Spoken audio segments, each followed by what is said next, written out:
Le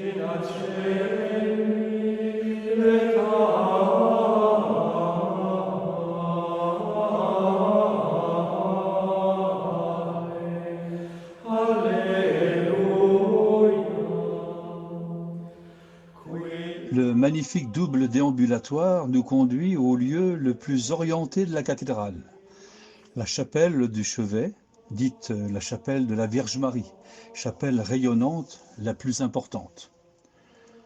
Approchons et admirons la beauté de la voûte. L'ensemble architectural de la chapelle date du XIIIe siècle. La restauration des peintures, amorcée en 1995, a permis de mettre au jour un ensemble de 47 anges musiciens, peints vers 1380, sous la direction de Jean de Bruges, probablement l'auteur des tapisseries de l'Apocalypse d'Angers. La couleur de fond est étonnamment rouge, augmentée de décorations, fleurs étoiles. L'alternance des couleurs, rouge et verte, sur chacune des voussures n'échappe pas au premier regard. Notons aussi les soleils aux rayons d'or. Au nombre de 36, ils embellissent l'ensemble pictural comme pour dire l'omniprésence du divin parmi les anges. Au cœur de chacun des soleils figure l'armoirie de l'évêque commanditaire, Gontier de Baigneux. Sur cette voûte, pour l'époque du Gothique international, vous avez là représenté l'un des rares ensembles d'anges musiciens, de par son nombre de figurines, 47, mais aussi pour l'importance de la surface peinte. Approchons toujours et observons quelques-uns d'entre eux. Les anges sont tous en mouvement, ils marchent, ils volent, il y en a même un qui virevolte, danse, on perçoit même la plante de son pied levé.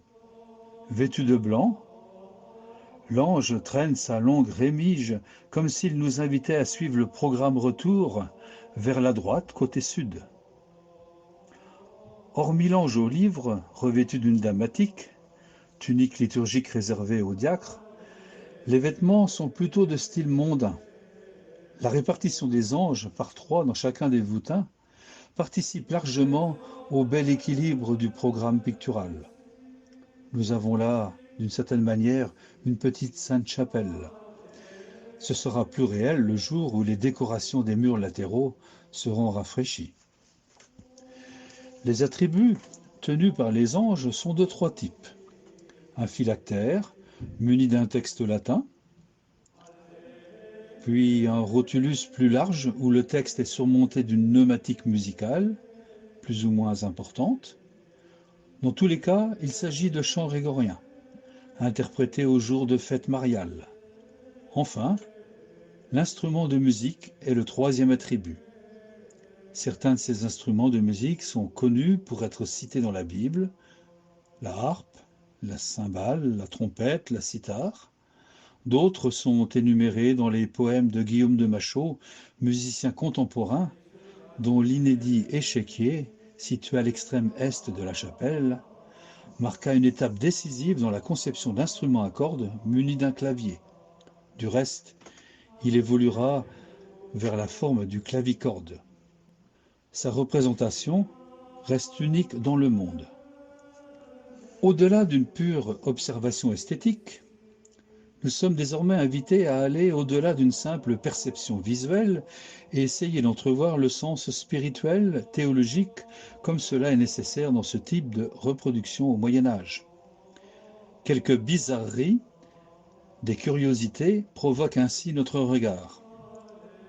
En effet, 2 anges n'obéissent pas véritablement à la nécessaire distanciation sociale, puisque leurs ailes se touchent jusqu'à même s'incurver très nettement.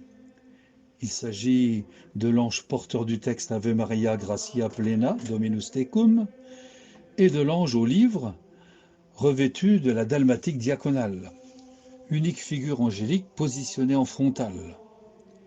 Sans doute est-ce là une allusion au diacre qui proclame depuis les temps anciens, face au peuple, l'évangile en commençant la cantillation par ces mots « Dominus Tecum, le Seigneur soit avec vous ». Il met à cet instant en exergue la présence du Seigneur et perpétue par là même le message de l'ange Gabriel, précédemment donné à Marie au moment de l'Annonciation. Ave Maria, gratia plena, Dominus tecum. Cette annonce pour le chrétien de toute génération est encore et encore d'actualité. Ce souhait biblique récurrent, Dominus tecum, structure par ailleurs les différents temps de la messe, l'accueil, le temps de la parole, l'Eucharistie et l'envoi. Il est donc nécessaire de privilégier une lecture de type symbolique si l'on veut avoir une bonne compréhension et de l'œuvre et de son message. Une seconde illustration reprend cette manière universelle de voir un programme iconographique qui bien sûr se lit dans le sens de l'écriture, de gauche à droite, avec un centre toujours important. Centre où du reste l'ange déroule le rotulus à la manière unique du chant de l'exultète, la nuit de Pâques, laissant apparaître l'envers du texte noté.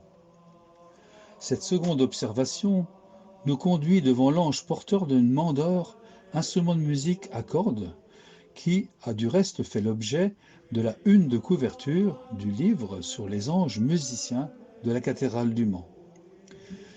La manière dont les bras sont peints est très réaliste. L'aspect corporel est de toute chair. Les bras sont bien charnus. Observons désormais les deux extrémités du vêtement blanc. La première, dans le registre inférieur, représente une forme de queue de poisson, alors que dans le registre supérieur, nous avons là comme la forme d'un col ressemblant à une bouche ouverte pour arriver finalement à la tête de la figurine. Dans cette petite représentation angélique, nous aurions en filigrane un ensemble qui associerait à la fois un corps humain et un simili-poisson. C'est peut-être aller loin dans l'imagination. Néanmoins, un habitué des Écritures verra volontiers en cette situation la séquence du récit de Jonas, en Matthieu 12. Car Jésus dit dans les Écritures nous avoir laissé qu'un seul signe, celui de Jonas. Par ailleurs, le récit biblique écrit que Jonas resta 3 jours et 3 nuits dans le ventre du cétacé, tiré du livre de Jonas, au chapitre 2. Enfin, que ce récit légendaire, certes mais suggestif, pédagogique, était entendu à la célébration de la nuit de Pâques au XIVe siècle. Sans doute est-ce là une manière imagée de la part des anges de nous évoquer que tout homme verra le salut de Dieu. Du reste, ce récit intègre le chant salvifique de Jonas dans le livre de Jonas, didactique certes, mais cette peinture ne l'est-elle pas aussi pour autant ? Nous pourrions suggérer bien d'autres exemples, ce ne peut être qu'une mise en appétit. Repartons avec l'essentiel, soit cette beauté d'une adresse musicale à la Mère de Dieu, dans une ambiance où tout exulte et chante.